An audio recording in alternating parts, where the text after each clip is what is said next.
మిత్రులారా, సరిగ్గా సంవత్సరం క్రితం డిసెంబర్ 7, 2023 నాడు శ్రీమతి సోనియా గాంధీ గారు, శ్రీ మల్లికార్జున్ ఖర్గే గారు, శ్రీ రాహుల్ గాంధీ గారు, శ్రీమతి ప్రియాంక గాంధీ గారు హాజరై హైదరాబాదు నడిబొడ్డున ఎల్బీ స్టేడియంలో మిట్ట మధ్యాహ్నం లక్షలాది మంది తెలంగాణ బిడ్డల, కాంగ్రెస్ పార్టీ కార్యకర్తల ఆశీర్వాదంతో ఇందిరమ్మ రాజ్యం ప్రజా ప్రభుత్వం ప్రమాణ స్వీకారం చేసి సరిగ్గా 365 రోజులు అంటే ఒక సంవత్సరం పూర్తి చేసుకొని మొదటి సంవత్సరం ఉత్సవాలు పోరాటాల గడ్డ నల్లగొండ గడ్డ మీద ఈరోజు మనం ఈ కార్యక్రమాన్ని జరుపుకుంటున్నాం. మిత్రులారా, జూన్ 2, 2014కు ఎంత ప్రాధాన్యత ఉందో డిసెంబర్ 7, 2023 కావచ్చు, డిసెంబర్ 7, 2024 కావచ్చు, అంతే ప్రాధాన్యత ఉంది. ఎందుకంటే ఉమ్మడి రాష్ట్రంలో సమైక్య పాలనలో ఆనాడు తెలంగాణ వివక్షకు లోనై ముఖ్యంగా నల్గొండ జిల్లాలో సాగునీటి ప్రాజెక్టులు ఫ్లోరైడ్ మహమ్మారిని తరమాలని ఉమ్మడి రాష్ట్రంలో ఎంత ప్రయత్నం చేసినా ఆనాడు సంపూర్ణమైన సహకారం అందలేదు. కానీ తెలంగాణ ఉద్యమానికి నాయకత్వం వహించడంలో నల్లగొండ గడ్డ ముందు బాగానే నిలబడ్డది.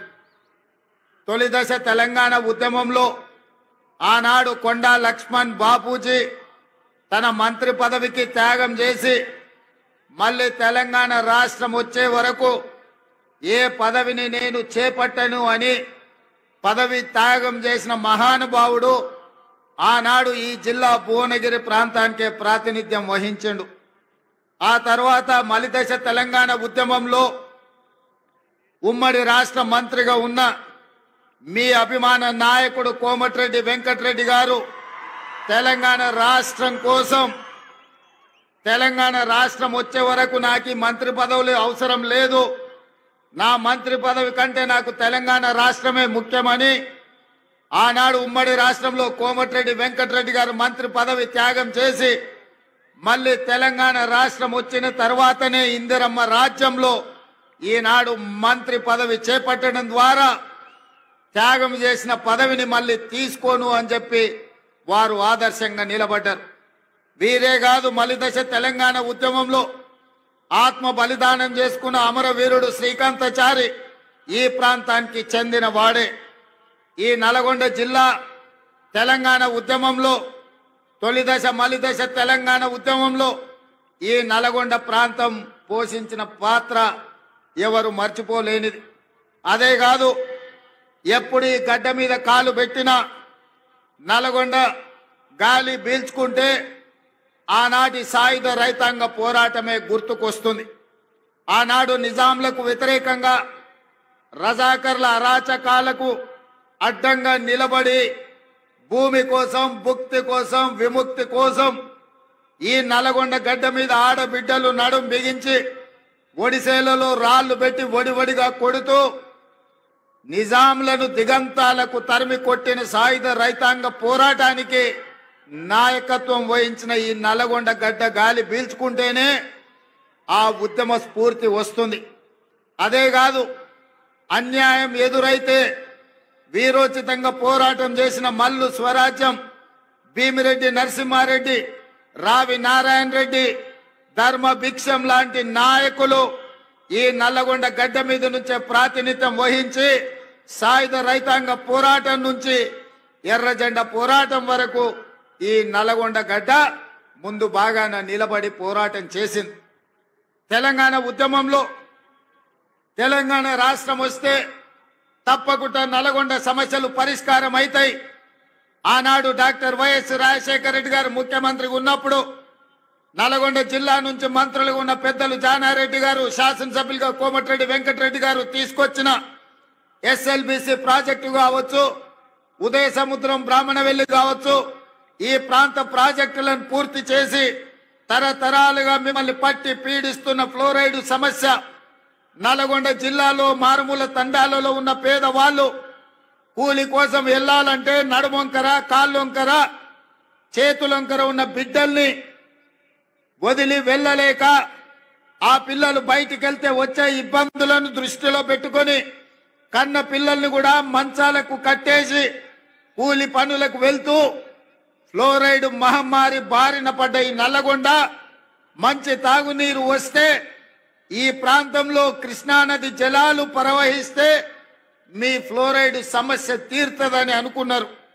ఆ ఫ్లోరైడ్ సమస్యను తీర్చడానికి 44 కిలోమీటర్ల టన్నెల్ నిజంగానే కోమటిరెడ్డి వెంకటరెడ్డి గారు చెప్పినట్టు ఉత్తమ్ కుమార్ రెడ్డి గారి నాయకత్వంలో ఒకవేళ ఆనాడే తెలంగాణ రాష్ట్రంలో చంద్రశేఖరరావు గారు 10 సంవత్సరాలు ఎస్ఎల్బిసి టన్నెల్ 44 కిలోమీటర్లు, ప్రపంచంలోనే ఇంత పొడవైన టన్నెల్ ఎక్కడా లేదు. టన్నెల్ బోర్ మిషన్ ద్వారా అత్యంత అధునాతనమైన సాంకేతిక నైపుణ్యంతో ఆ టన్నెల్ను పూర్తి చేసి నల్గొండ జిల్లాకు దాదాపుగా 3.5 లక్షల ఎకరాలకు నీళ్లు ఇవ్వడమే కాకుండా 500 పైగా గ్రామాలకు తాగునీటిని ఇవ్వడం ద్వారా శాశ్వతంగా ఫ్లోరైడ్ మహమ్మారిని పాతి పెట్టాలి అని ఆనాడు ప్రణాళికలు సిద్ధం చేశారు. కోమటిరెడ్డి వెంకటరెడ్డి సొంత ఊరు సుఖేందర్ రెడ్డి గారి ఊరికి కూతవేటు దూరంలో ఉన్న బ్రాహ్మణవెల్లి ప్రాజెక్టును పూర్తి చేసి 1,00,000 ఎకరాలకు నీళ్లు ఇవ్వడం ద్వారా ఆ ప్రాంతాన్ని కూడా సస్యశ్యామలం చెయ్యాలని ఉమ్మడి రాష్ట్రంలో వైఎస్ఆర్ నుంచి మంజూరు చేసుకున్న ప్రాజెక్టులు 10 సంవత్సరాల తెలంగాణ చంద్రశేఖరరావు పరిపాలనలో ఆ ప్రాజెక్టులు పూర్తి కాలేదు. ఉమ్మడి రాష్ట్రంలో సమైక్య పాలనలో జరిగిన అన్యాయం కంటే చంద్రశేఖరరావు గారి పరిపాలనలో నల్గొండ జిల్లా నిర్లక్ష్యానికి లోనైంది, అభివృద్ధిని నోచుకోలేదు. అందుకే మిత్రులారా, ఈరోజు డిసెంబర్ 7, 2024 మొదటి సంవత్సరం పూర్తి చేసుకుంటున్న సందర్భంలో మీ ఆశీర్వాదంతో నల్గొండ జిల్లాలో 12 అసెంబ్లీలలో 11 గెలిపించి 2 పార్లమెంట్లలో కుందూరు రఘువీర్ గారిని, చామల కిరణ్ రెడ్డి గారిని పార్లమెంటు సభ్యులుగా అత్యధిక మెజారిటీ, దక్షిణ భారతదేశంలోనే అత్యధిక మెజారిటీని ఇవ్వడం ద్వారా ఈ నల్లగొండ గడ్డ మీద 3 రంగుల జెండానే ఎగురుతుంది. మీ భుజాలు కాయలు కాసేలా ఈ జెండాను మోస్తాం, అవసరమైతే ఊపిరైనా వదులుతాం, కానీ కాంగ్రెస్ పార్టీ జెండాను వదలము అని నిరూపించిన వీర సైనికులు కాంగ్రెస్ పార్టీ కార్యకర్తలు ఈ నల్లగొండ గడ్డ మీద ఉన్నారు. మరి ఇంత మెజారిటీ ఇచ్చి ఈనాడు ఇందిరమ్మ రాజ్యంలో మీరు ప్రభుత్వాన్ని ఏర్పాటు చేసినప్పుడు మా బాధ్యతగా భావించి మొట్టమొదట పెద్దలు ఉత్తమ్ కుమార్ రెడ్డి గారికి సాగునీటి పారుదల శాఖ మంత్రిగా వారికి బాధ్యతలు అప్పచెప్పిన సోనియా గాంధీ, రాహుల్ గాంధీ, మల్లికార్జున్ ఖర్గే గారు ముందు నేను ఒకటే మాట స్పష్టంగా చెప్పిన, నల్గొండ ప్రాంతం చైతన్యం గల ప్రాంతం. నల్గొండ ప్రాంత ప్రజలు చాలా మంచి వాళ్ళు.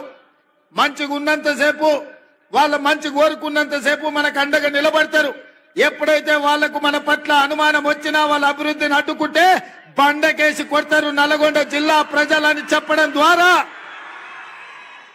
మీ బిడ్డని, మీ నాయకుని ఉత్తమ్ కుమార్ రెడ్డి గారిని ఈ రోజు సాగునీటి పారుదల శాఖ మంత్రిగా చేసి మీ జిల్లాలో ఉండే పెద్ద ప్రాజెక్టులు కావచ్చు, చిన్న ప్రాజెక్టులు కావచ్చు, కానీ పిల్లాయి కాలువ కావచ్చు, ధర్మారెడ్డి కాలువ కావచ్చు, భువనగిరి ప్రాంతంలో మా కుంభమణిలు అడిగే ప్రాజెక్టులు కావచ్చు, ఈ రోజు మునుగోడు దేవరకొండ ప్రాంతానికి నీళ్లు ఇవ్వడం విషయంలో కావచ్చు, ఏది ఏమైనా నగరేకల్ ఏ ప్రాంతమైనా తుంగతుర్తైనా ఖచ్చితంగా మీ ప్రాజెక్టులు పూర్తి చేయడానికి అవసరమైన నిధులు ఎన్ని కావాలన్నా, ఎన్ని వేల కోట్ల రూపాయలైనా అడగవలసిన అవసరం లేదు. మీరు బాజాప్తా తీసుకోండి అని మా ఆర్థిక మంత్రి, ఉప ముఖ్యమంత్రి వర్యులు బట్టి విక్రమార్క గారు ఈ రోజు అనుమతి ఇచ్చిండ్రు. అందుకే ఇవాళ మంత్రులందరినీ ఉప ముఖ్యమంత్రి గారి తరఫున ఈ రోజు ఈ తెలంగాణ రాష్ట్ర ముఖ్యమంత్రిగా నల్గొండ జిల్లా ప్రాజెక్టులు ఎస్ఎల్బిసి కావచ్చు, బ్రాహ్మణవెల్లి కావచ్చు, పిలాయి కాలువ కావచ్చు, ధర్మారెడ్డి కాలువ కావచ్చు, ఈ ప్రాంతానికి కృష్ణా నది జలాలను ప్రవహింపజేయడం ద్వారా ఈ నల్గొండ జిల్లాను సస్యశ్యామలం చేసి తెలంగాణకే కాదు దేశానికే తలమానికంగా ఆదర్శంగా నిలబెట్టాలన్న ఆలోచన ఈ రోజు మన ప్రభుత్వం చేస్తున్నది. ఇదే కాదు, ఉత్తమ్ కుమార్ రెడ్డి గారు సాగునీటి పారుదల శాఖ మంత్రిగా, సివిల్ సప్లైస్ మినిస్టర్ గా ఈ రోజు బాధ్యత వహిస్తూ మేము ఆనాడు చెప్పినాం వరి పండించండి అని. గత ప్రభుత్వం చంద్రశేఖరరావు గారు అన్నారు, వరి వేసుకుంటే మీరు ఉరి వేసుకున్నట్టే, వరి కొనుగోలు కేంద్రాలు మేము తెరవము, వరి కొనము, మేము మీరేసుకుంటే మీ కర్మ అని ఆనాటి ప్రభుత్వం చంద్రశేఖరరావు గారు అన్నారు. కానీ మేము అధికారంలోకి వచ్చిన తర్వాత సివిల్ సప్లైస్ మినిస్టర్ గా ఉత్తమ్ కుమార్ రెడ్డి గారితో మాట్లాడి ఈనాడు ఐకేపీ కేంద్రాలు 8,500 ఐకేపీ కేంద్రాలు తెలంగాణలో 4 మూలల తెరిపించడం ద్వారా వరి పండించండి, కనీస మద్దతు ధరనే కాదు 500 రూపాయల బోనస్ ఈ తెలంగాణ రాష్ట్ర రైతాంగానికి ఇస్తామని పిలిపించి నల్గొండ జిల్లాలో 5,12,000 ఎకరాల వరి పండించే రైతులు దేశానికి ఆదర్శంగా నిలబడ్డారు. అందులో 2,70,000 ఎకరాల సన్న వడ్లను నల్గొండ జిల్లా ప్రజలు పండించారు. అందుకే ఈరోజు 3 రోజుల్లో మీ అమ్మిన వడ్లకు పైసలు ఇవ్వడమే కాదు 500 రూపాయల బోనస్ ఇవ్వడం ద్వారా రైతు అంటే ఆత్మగౌరవంతో బ్రతకాలి, రైతుకు వ్యవసాయం దండగ కాదు, వ్యవసాయం అంటే పండగ, ఆ పండగ ప్రజా పాలనలో ఇందిరమ్మ రాజ్యంలో జరగాలి అని ఇవాళ మీకందరు కూడా వరి పండించిన వాళ్ళు గుండెల మీద చేతులు వేసుకొని నిశ్చింతగా నిద్రపోయేటట్టు ఈ రోజు మన ప్రభుత్వం ప్రయత్నం చేస్తున్నది. అందుకే మిత్రులారా, ఉమ్మడి రాష్ట్రంలో లేని విధంగా ఈ దేశంలోనే ఈసారి తెలంగాణ రాష్ట్రంతో పోటీపడ్డ వరి రైతులే లేరు. 66 లక్షల ఎకరాలలో 1,53,00,000 మెట్రిక్ టన్నుల వరి ధాన్యాన్ని పండించి ఈ దేశం మొత్తం మీదనే తెలంగాణ మొదటి స్థానాన్ని సాధించింది. ఈ తెలంగాణ రాష్ట్రంలో 5,12,000 ఎకరాల వరి పండించి నల్గొండ తెలంగాణలో మొదటి స్థానంలో నిలబడ్డదని నేను ఈ రోజు ఈ సందర్భంగా గర్వంగా నేను చెప్పదలుచుకున్నా. అందుకే నల్గొండ రైతాంగాన్ని మనస్ఫూర్తిగా నేను అభినందిస్తున్నా. అందుకే చంద్రశేఖరరావు గారికి ఈ రోజు నేను చెప్పదలుచుకున్నా, మీరు అధికారంలో ఉంటే చెలాయిస్తాం, ఓడిపోతే ఫామ్ హౌస్ లో పడుకుంటామనే విధానము ఇది మంచిది కాదు మీకు, మీ అనుభవానికి, మీ హోదాకు. ఈ రోజు నేను సూటిగా వారిని ఒకటే మాట అడుగుతున్నా, మేమందరం ఎన్నికల్లో పోటీ చేయలేదా? ఓడినా గెలిచినా ప్రజల్లో ఉండలేదా? ఒక్కసారి కాదు 2 సార్లు మీరు గెలిచినారు, మేము ఓడినాం.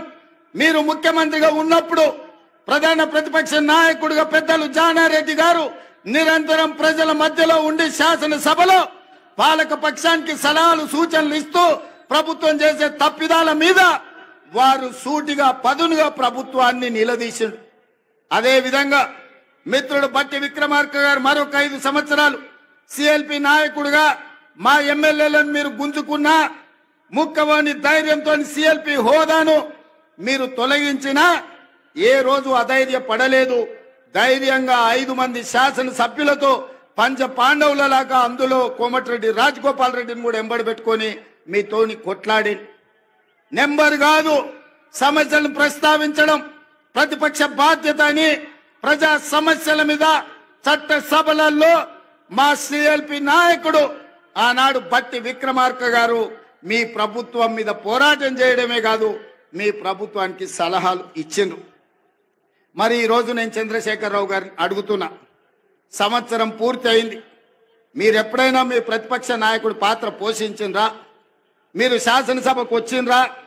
మీ అనుభవాన్ని ఎమ్మెల్యేగా, రాష్ట్ర మంత్రిగా, పార్లమెంట్ సభ్యుడిగా, కేంద్ర మంత్రిగా, తెలంగాణ రాష్ట్ర సమితి అధ్యక్షుడిగా, తెలంగాణ రాష్ట్ర ముఖ్యమంత్రి 10 సంవత్సరాలుగా మీకున్న అనుభవాన్ని, మీ వయసును తెలంగాణ ప్రజల కోసం ఏ ఒక్క రోజైనా వినియోగించిండ్రా? మీరు ఆలోచన చేయండి, ఆత్మ పరిశీలన చేసుకోండి. చంద్రశేఖర్ రావు గారు ఇంత అనుభవాన్ని 40 సంవత్సరాల ప్రజా జీవితంలో 4 కోట్ల ప్రజలు మీకు అండగా నిలబడి మిమ్మల్ని మోస్తే ఈ రోజు ప్రతిపక్ష పాత్ర శాసనసభలో ప్రతిపక్ష కుర్చీ ఖాళీగా ఉండడం ఈ తెలంగాణ సమాజానికి ఏమి సమాధానం చెప్తారు మీరు అని అడుగుతున్నా.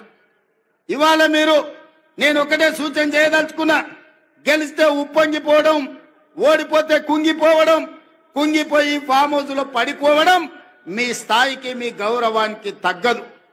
ఓటమి మేము చూసినాం. ఎమ్మెల్యేగా నేను ఓడిపోయినా, ఎమ్మెల్యేగా ఎంకన్నా ఓడిపోయిండు. కానీ ప్రజాక్షేత్రం మొదలలే మళ్ళా పార్లమెంట్ ఎన్నికల్లో నిలబడి ప్రజా తీర్పు కోరినాం.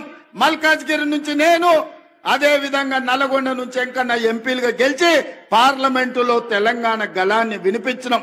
ఎమ్మెల్యేగా గెలిచిన ఉత్తమ్ కుమార్ రెడ్డి గారు పార్టీ ఆదేశాల మేరకు పార్లమెంటు నల్గొండ నుంచి, భువనగిరి నుంచి వీళ్ళందరూ కూడా ప్రాతినిధ్యం వహించారు.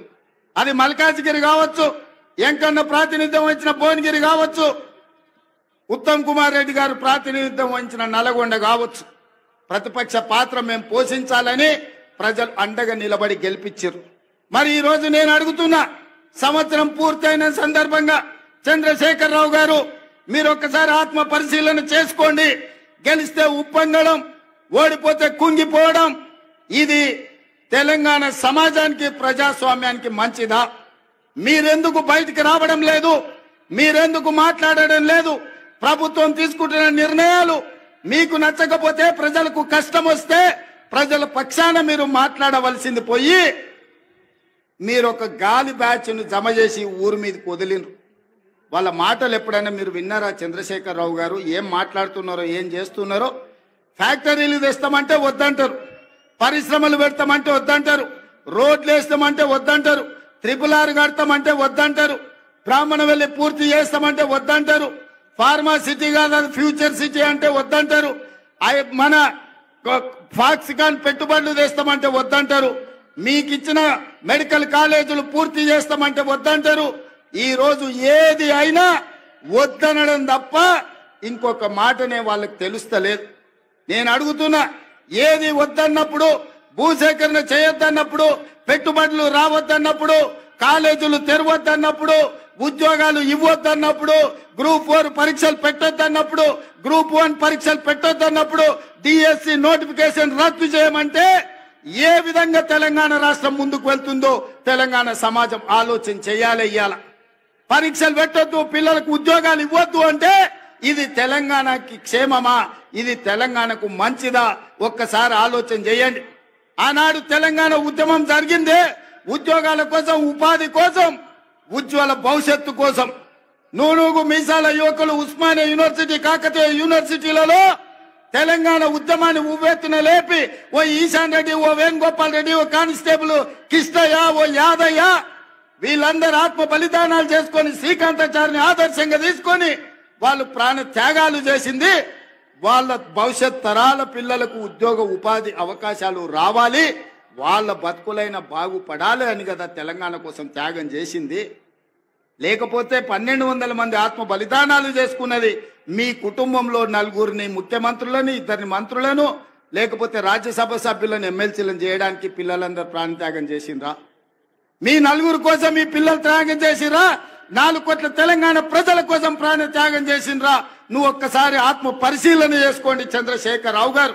ఇవాళ మేము భావిస్తున్నాం 1200 మంది తెలంగాణ బిడ్డల ఆత్మ బలిదానాల పునాదుల మీద ఏర్పడి తెలంగాణ రాష్ట్రం, ఈ తెలంగాణలో ఉండే నిరుద్యోగ రాక్షసిని ఈ రోజు బంధించాలి, నిరుద్యోగ యువకులకు ఉద్యోగాలు ఇచ్చి ప్రయోజకులను చెయ్యాలన్న ఆలోచన ఇవాళ కాంగ్రెస్ పార్టీ చేసింది. 15,000 కానిస్టేబుల్ ఉద్యోగాలు ఇస్తే నల్గొండలో వేలాది ఉద్యోగాలు వచ్చినాయి.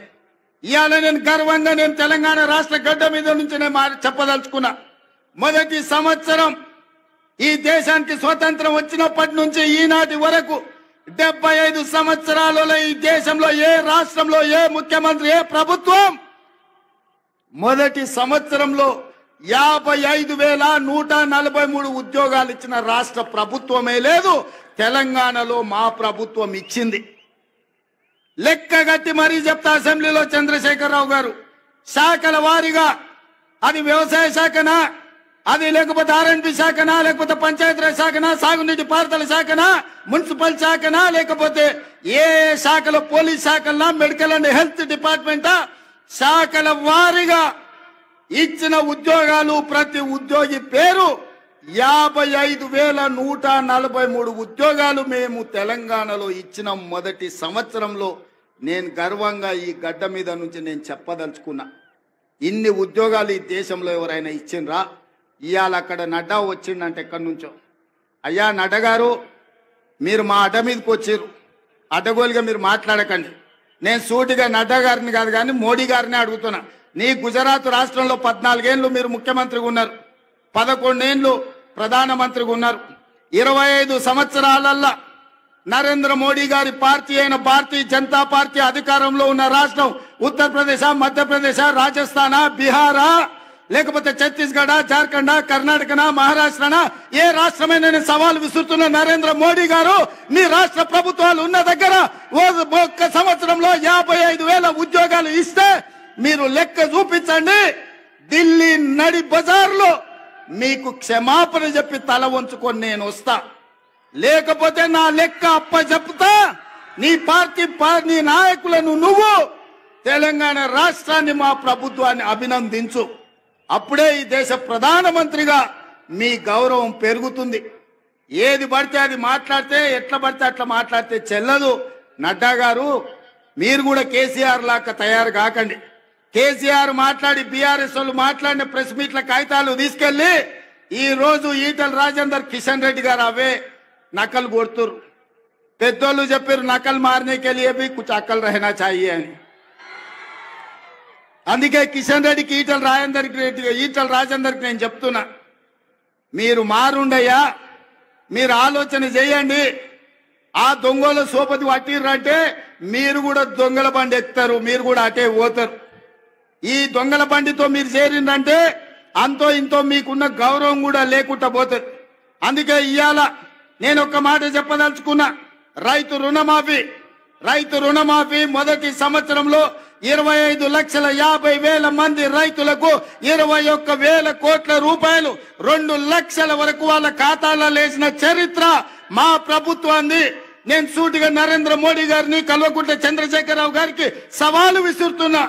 మీ అధికారంలో ఉన్న సమయంలో కావచ్చు, మీ రాష్ట్రాలలో కావచ్చు, ఒక్క సంవత్సరంలో 21,000 కోట్ల రూపాయలు 2 లక్షల రూపాయల రైతు రుణమాఫీ మీరు చేస్తే మా వ్యవసాయ శాఖ మంత్రి తుమ్మల నాగేశ్వరరావు గారు, మా ఉత్తమ్ కుమార్ రెడ్డి గారు, మా రెవెన్యూ మినిస్టర్ శ్రీనివాస్ రెడ్డి గారు, బట్టి విక్రమార్క గారితో సహా నేను వచ్చి మీకు క్షమాపణ చెప్తాం.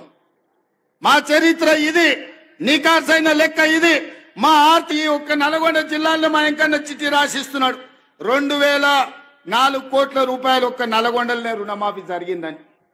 ఒక్క నల్గొండ ఉమ్మడి జిల్లాలో 2,000, కొత్త నల్గొండ జిల్లాలనే 2,004 కోట్ల రూపాయలు మీ ఒక్క జిల్లాలనే రైతులకు రుణమాఫీ జరిగిందని చెప్పి వెంకన్న లెక్కలు అందిస్తున్నాడు. పెద్ద ఎత్తున చప్పట్లు కొట్టండి మిత్రులారా. ఆ మోడీకి, నడ్డాకు కనీసము జ్ఞానోదయం కలిగని అని మన ప్రభుత్వం ఏం చేస్తుందో. ఇదే కాదు, ఉచిత కరెంటు ఇండ్ల కన్నం, 24 గంటల ఉచిత విద్యుత్ వ్యవసాయానికని ఆనాడు 9 గంటలు ఇస్తానని రాజశేఖర రెడ్డి గారు చెప్పినప్పుడు ఆనాడు ఉచిత కరెంట్ ఇస్తే బట్టలు ఆరేసుకోవాలి తీగల మీద అన్నారు. కానీ అది తప్పని నిరూపించి రైతులకు ఆనాడు 9 గంటల ఉచిత కరెంటు కాంగ్రెస్ పార్టీ ఇచ్చింది. ఉచిత కరెంటు పేటెంట్ ఎవరిదయా? మనది కాదా? మనం కాదా ఈ దేశంలో కనిపెట్టింది? మన కాంగ్రెస్ ప్రభుత్వం కాదా? ఇందిరమ్మ రాజ్యము ఈ దేశంలోనే మొదటిసారి రైతులకు ఉచితంగా కరెంట్ ఇవ్వాలి, వాళ్ళని ఆదుకోవాలి, కరెంటు బిల్లులను మాఫీ చేయాలని మొదటి సంతకంతో వైఎస్ రాజశేఖర రెడ్డి గారు ఎల్బీ స్టేడియంలో 1,200 కోట్ల రూపాయలతో పాటు రైతుల మీద ఉన్న వేలాది విద్యుత్ చౌర్యం కేసులను ఒక్క కలంపోటుతోనే ఎత్తేసింది డాక్టర్ వైఎస్ రాజశేఖర రెడ్డి గారు కాదా? ఆ ఆదర్శంగా తీసుకొని 24 గంటలు ఇచ్చిన ప్రభుత్వం ఈనాడు ఇండ్లలో కూడా 200 యూనిట్లు ఉచితంగా ఇవ్వాలి పేదవాళ్ళకని 50 లక్షల కుటుంబాలకు ఇవాళ విద్యుత్ శాఖ మంత్రి బట్టి విక్రమార్క గారు 50 లక్షల కుటుంబాలకు 200 యూనిట్లు ఈ రోజు ఉచితంగా కరెంటు ఇస్తున్నమాట వాస్తవంగా కాదా? ఇవాళ ఆడబిడ్డలకు 1,200 రూపాయల సిలిండర్ అయి రూపాయి జమ చేసి మా అక్కలు జమ చేసుకుంటే మోడీ వచ్చి ఎత్తుకపోతున్నాడు. ఎట్లా ఆదుకోవాలని ఆలోచన చేస్తే సోనియమ్మ చెప్పింది 500కే నువ్వు ఇయ్యని. ఇవాళ ఆడబిడ్డలకు 500 రూపాయలకే సిలిండర్ ఇస్తున్న శాఖ మీ నాయకుడు ఉత్తమ్ కుమార్ రెడ్డి గారు నిర్వహిస్తలేరా? ఆడబిడ్డలకు 500 సిలిండర్ మా తెలంగాణ రాష్ట్రంలో మేము ఇస్తలేమా? రాజీవ్ ఆరోగ్యశ్రీ ఆనాడు మేము 2 లక్షల రూపాయలతో మొదలు పెడితే చంద్రశేఖరరావు గారు వచ్చి దాన్ని నిర్వీర్యం చేసి మనం వచ్చినాక మొదటి 2 రోజులే డిసెంబర్ 9 నాడు 7 అధికారం చేపడితే 9 నాడే 10 లక్షల రూపాయలు రాజీవ్ ఆరోగ్యశ్రీ పథకాన్ని పెంచి పేదవాళ్ళ కార్పొరేట్ వైద్యాన్ని అందించి ఇవాళ పేదవాడిని కుటుంబ సభ్యులుగా భావించి అపోలో యశోద ఎక్కడికెళ్ళినా 10 లక్షల రూపాయలతోని మీ కుటుంబాలకు ఇవాళ ఉచిత వైద్యాన్ని అందించింది మన ప్రభుత్వం కాదా? అదే విధంగా ఇవాళ పాఠశాలల్లో ప్రమోషన్లు రాక టీచర్లు బదిలీలు లేక ఉంటే 35,000 మంది టీచర్లను బదిలీ చేయడమే కాదు 21,000 మంది టీచర్లను ప్రమోషన్లు ఇచ్చి ఇవాళ వాళ్ళ ఫుడ్ ఛార్జెస్ కాస్మెటిక్ ఛార్జెస్ 40% పెంచి ఇవాళ ఈ రాష్ట్రాన్ని విద్యార్థులను ఆదుకోవాలని 26,000 స్కూళ్ళల్లో 31 లక్ష విద్యార్థులకు ఇవాళ అన్ని రకాల వసతులు అందించాలని ఒక ప్రక్షాళన చేసి సమూలమైన విధానాన్ని తీసుకొచ్చి ఇవాళ విద్యార్థులను మన ప్రభుత్వం ఆదుకోలేదా అని నేను అడుగుతున్నా. ఇవాళ ఇవన్నీ విద్యార్థులే కాదు, ఈరోజు హోంగార్డ్స్ కానీ పోలీసులు కానీ వాళ్ళ సమస్యలను పరిష్కరించి ఆత్మగౌరవంతో బ్రతికే విధంగా పోలీసులకు స్వేచ్ఛనిచ్చింది మన ప్రభుత్వం కాదా? ఇవాళ అందుకే మన ప్రభుత్వం వచ్చిన తర్వాత మనం పనిలో మునిగిపోయినాం, ప్రచారం చేసుకోలేదు. మీరేమో అన్నలు వెంకన్న మంత్రి అయిండు, రేవంత్ అన్న ముఖ్యమంత్రి అయింది, మన పని అయిపోయిందని మీరు కూడా దావత్లు అక్కడ ఇక్కడ చుట్టాలు ఇళ్ళ పొట్టి తిరుగుతున్నారు పెళ్లిళ్ళు పేరంటాలని. మేమేమో రోజుకు 18 గంటలు పని చేసుకుంటున్నాం. అవతలోడు పెళ్లి పని మీద ఉన్నాడంట, అటు ఇటు దావతుల మీద తిరిగేటోడు దావతుల మీద తిరిగిన వాళ్ళు ఇవాళ సోషల్ మీడియాలో అడ్డగోలుగా ఏది పడితే అది ప్రచారం చేస్తున్నారు. వాటిని తిప్పి కొట్టక మనం వెనుకబడ్డట్టు అనిపించింది. అందుకే ఇవాళ కార్యకర్తలు నేను అడుగుతున్నా, ఈ తెచ్చిన ప్రభుత్వాన్ని నిలబెట్టుకున్న బాధ్యత మనం చేస్తున్న పనులు చెయ్యని మనం చెప్పం.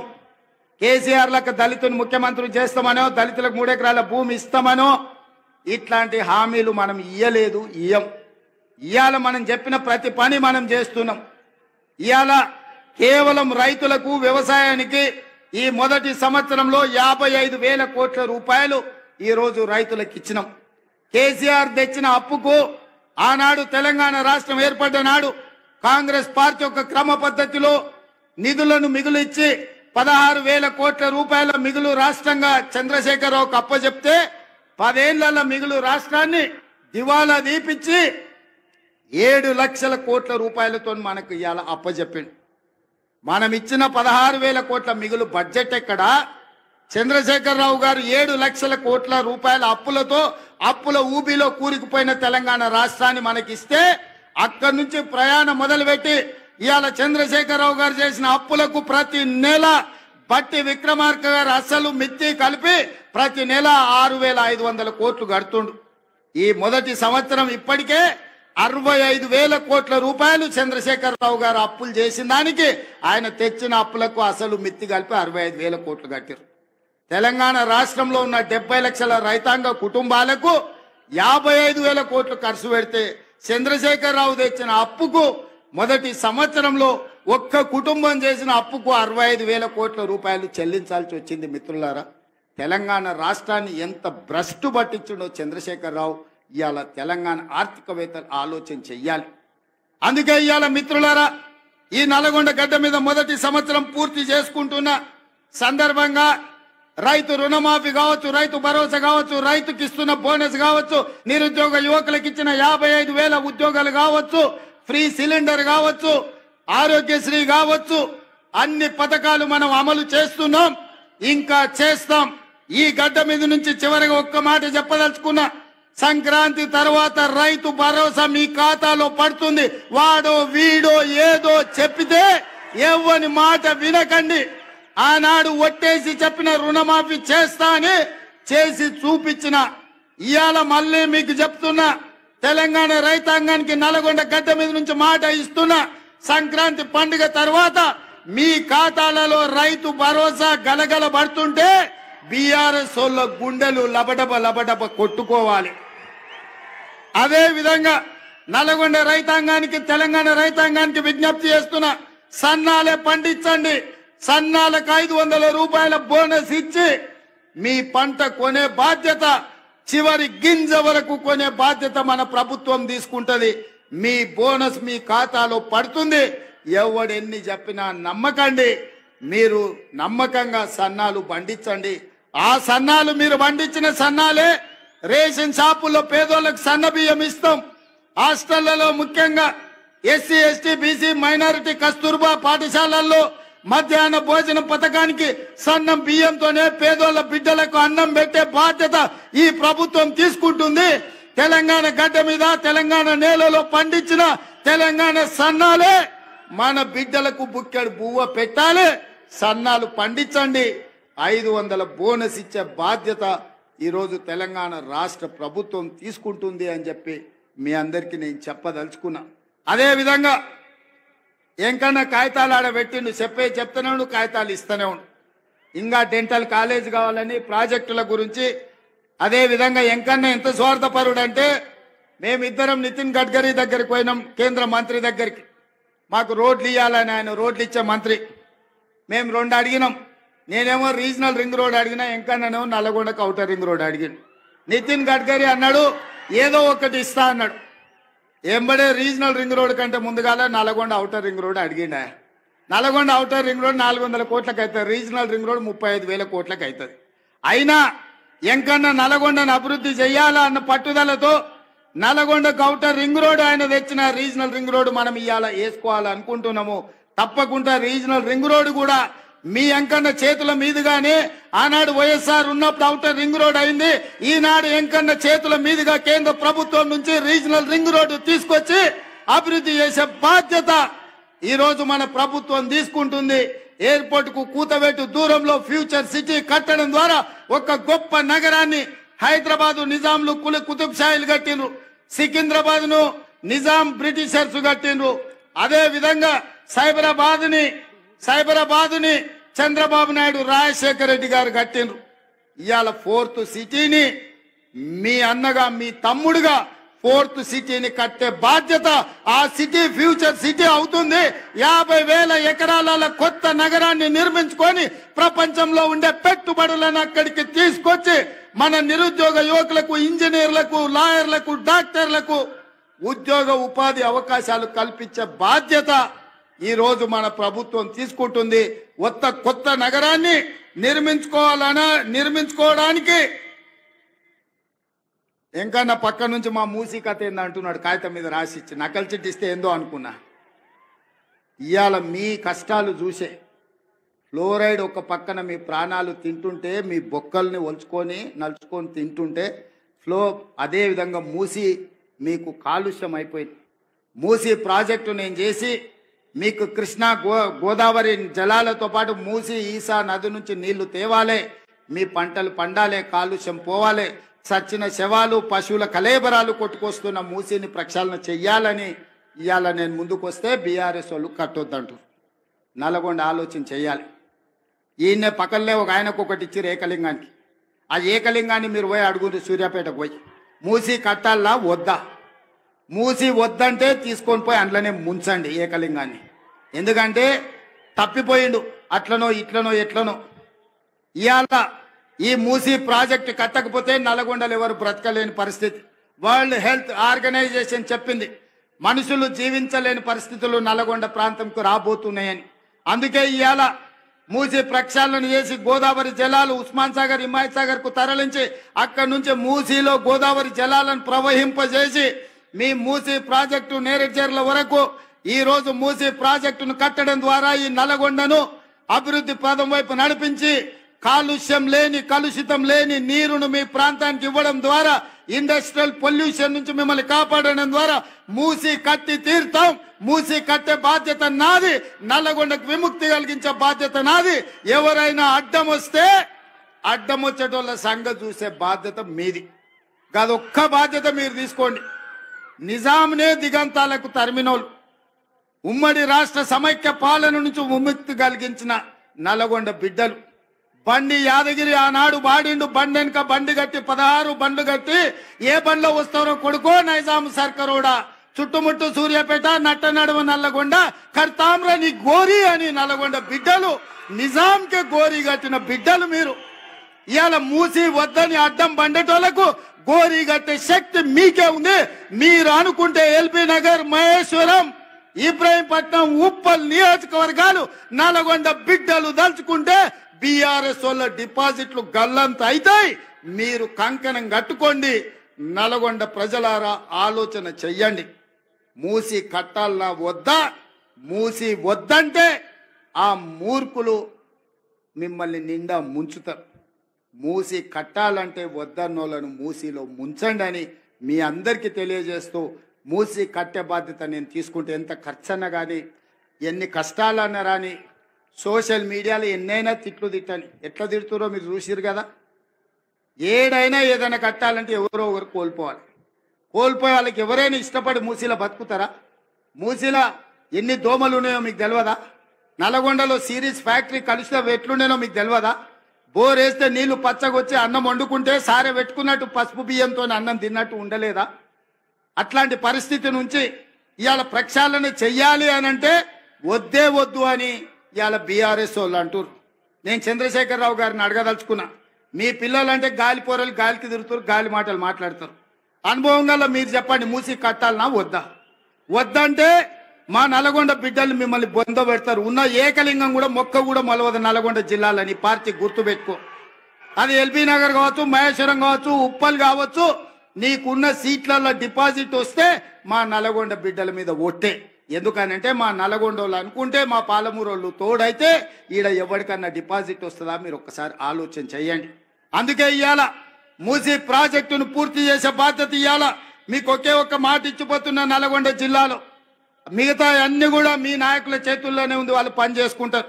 ఈ వేదిక మీద నుంచి నల్గొండ జిల్లాలకు నేను ఇస్తున్న ఒకే ఒక్క మాట, మూసీ ప్రక్షాళన చేస్తాం, మూసీని పునరుజ్జీవింపజేస్తాం.